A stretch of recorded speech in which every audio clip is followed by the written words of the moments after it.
Okay, we are going to review the bell curve, or its real mathematical name is the normal distribution curve. Notice below that we have a bell curve that I snatched off the internet. This bell curve happens to have its percentages broken down by half standard deviations.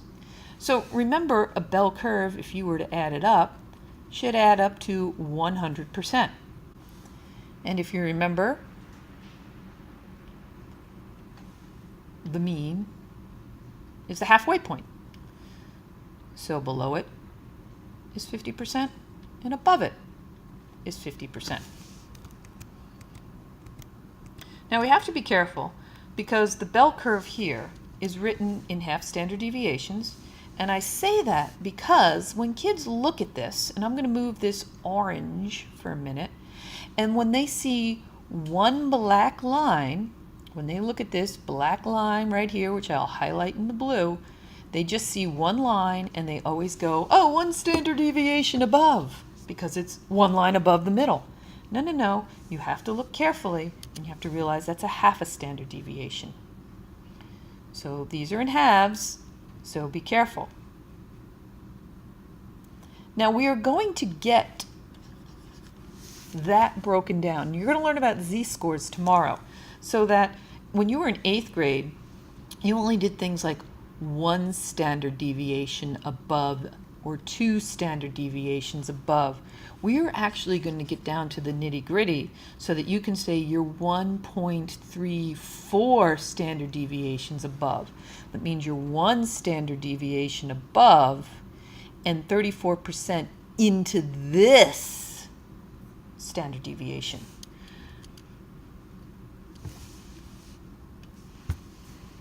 All right, so let's kind of remember how to do a bell curve. Whoops. So here I chose a bell curve and I went by full standard deviations. I'm not going by halves this time. So let's fill it out. At a local high school, 424 juniors took the dreaded SAT. On the math portion, of course we're looking at the math portion, the test, the average was 540. Oh, average was 540. Okay, so average, whoops, we know, is 540, and the standard deviation is 80. Now I'm using population standard deviation because we're looking at only these 424 juniors. We didn't say we sampled them. We looked at all 424. All right, so now when I go to write this, I am going to, all right, 540 is my average. I'm going to add on 540 with 80, and I'm going to get 540 plus 80 is 620. 620 plus 80 is 700. 700 plus 80 is 780. So what I've just done is I just found those standard deviations. Let's move them so that they match up. And they match up with their bars. Now I'm going to go backwards, which means I'm going to subtract. So 540 minus 80 is 460. And then 460 minus 80 is, let's see, 400 minus 20 is 380. And then 380 minus another 80 is 300.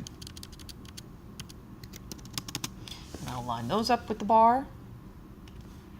So there is my labeled normal bell curve. So now we're going to ask questions about scores that aren't directly on those standard deviation lines.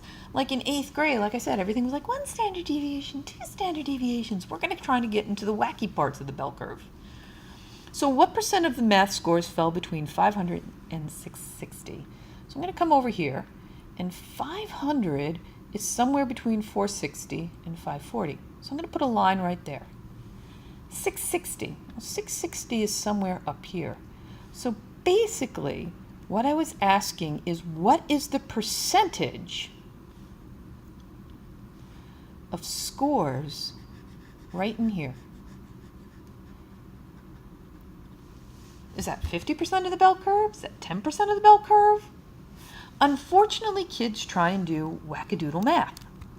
They try and say, well, this is 30, whoops. Well, this is 34%, and this looks to be about 10%, and they just start making up numbers.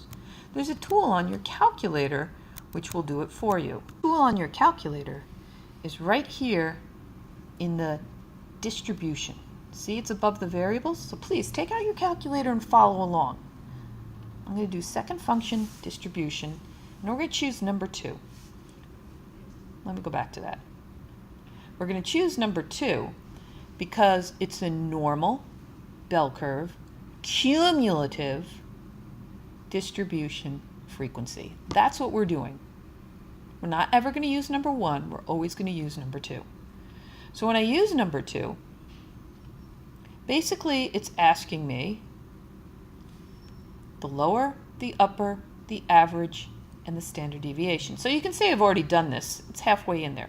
So in other words, what's my lower bound? There's a Library of Graphs word. What's the lowest score I wanted to look at? 500. What was my upper score? 660. Now the average was 540. Mu is another way to write average. And there's standard deviation. We already know that one is 80.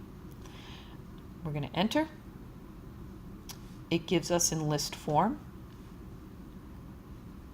Boom. There's my percentage. Now notice I didn't say on this where to round. I didn't say to do it exactly. So I'm going to round to the nearest hundredth. 62.47%. That's what this blue area represents. Now the next question is, well, okay, if there are 424 juniors and 62.47% of them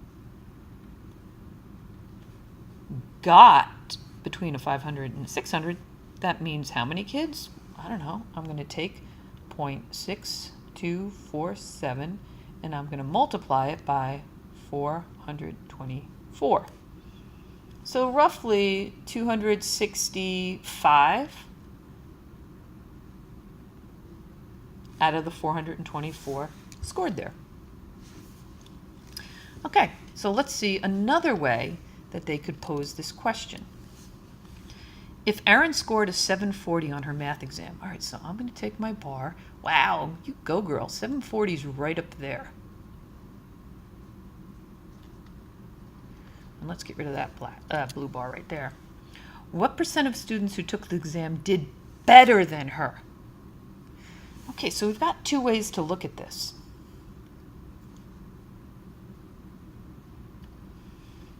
We could figure out what was below her,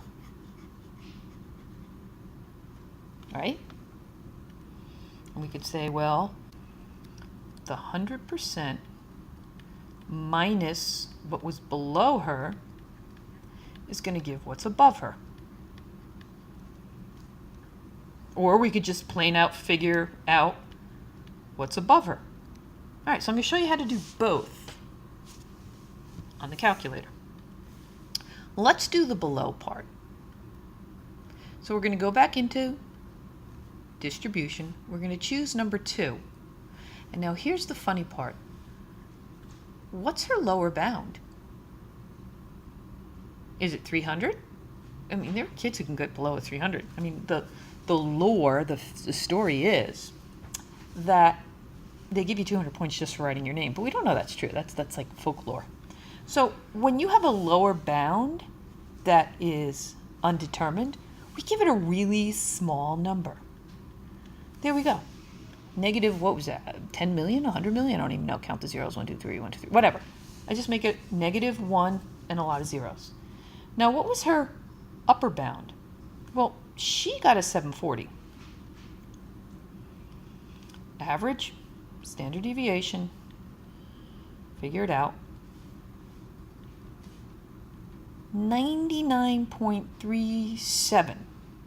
That's how many people were below her. So I could say right here that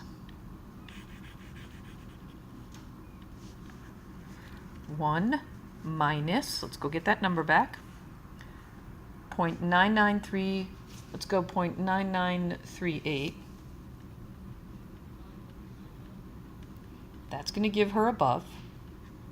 When we go back to our calculator, 1 minus my answer from above, boom, 0.006. Remember, that's not a percentage. That is a percentage, but if I wanted to write it with a percent sign, we'd have to move the decimal twice, and that's why it's 0.6%.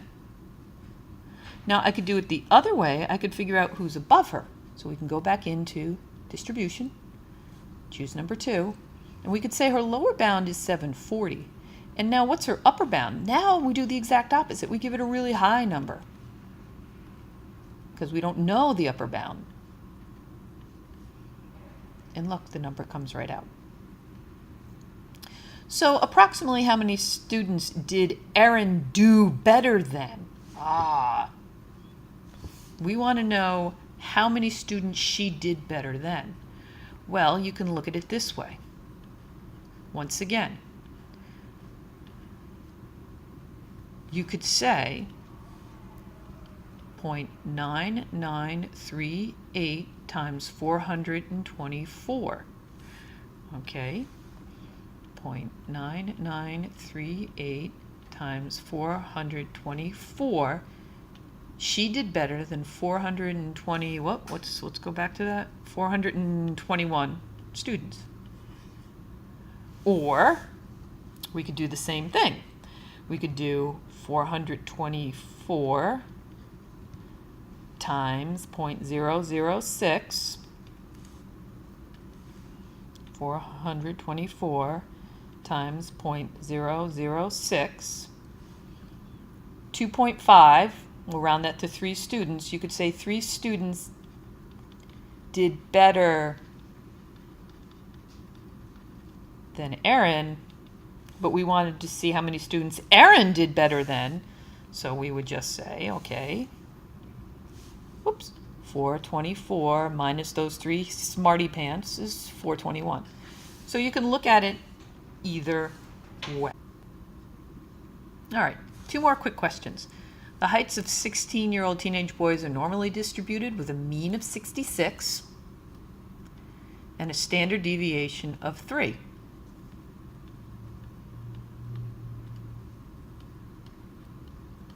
Now notice, did it say for me to draw this out? No, but I always like to draw a bell curve so I get a visual. We have to talk about percentile rank. Remember what percentile rank is? That's basically how many people are below you. So Jake is 72 inches tall.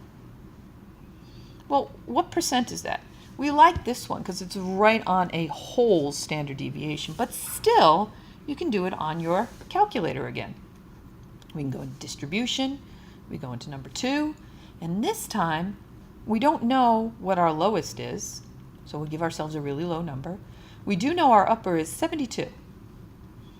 Our average now is different. Our average is now 66. Our standard deviation is 3. Enter, enter. It was a percentile. 98%. So that meant the area down below, this covered 98% of the graph. So that means he was in the 98th percentile. He's taller than 98% of the people. All right, one more thing. Amount of soda in a standard can is normally distributed with a mean of 12 and a standard deviation of 0.6. Minus 0.6, it's 11.4. 11 minus 2 is 10.8. 0.6 is 10.2. Whoops. 250 were pulled by a company. Check the volume. How many would be expected to have less than 11.1 ounces in them? So this is a two-step process. We have to come up here, and 11.1, that would be somewhere right about here. That's a major fail on the company's part. If you're expected to get 12 ounces in a soda can, and all of a sudden you only pull 11.1, that's a mouthful. I want my mouthful of soda. So I am trying to find what percentage, what area of the bell curve, what percentage of the area of the bell curve, right there. So I'm going to go back to my normal distribution. I'm going to plug it in. Again, I'm looking for, my lower bound is undetermined. I know my upper bound was 11.1. My average was 12. My standard deviation was 0.6. Enter, enter, enter. So that was 0.0668. Now remember, we're talking about percentage there. All right, if I turn that into a percentage, it would be roughly that. That's not what they asked. They asked me to figure out exactly how many of the 250 we could expect to have less than 11.1 ounces. So when I multiply that out, I'm going to take that answer and we're going to multiply it by the fact that I tested 250 cans, and the answer is about 17. That's a lot of soda. So that's what we're going to head to. We're going to head to, hey, is that acceptable that when you buy something, 6% of the packaging doesn't meet what's written on the package? Is that an acceptable percentage? That's where we're heading with statistics.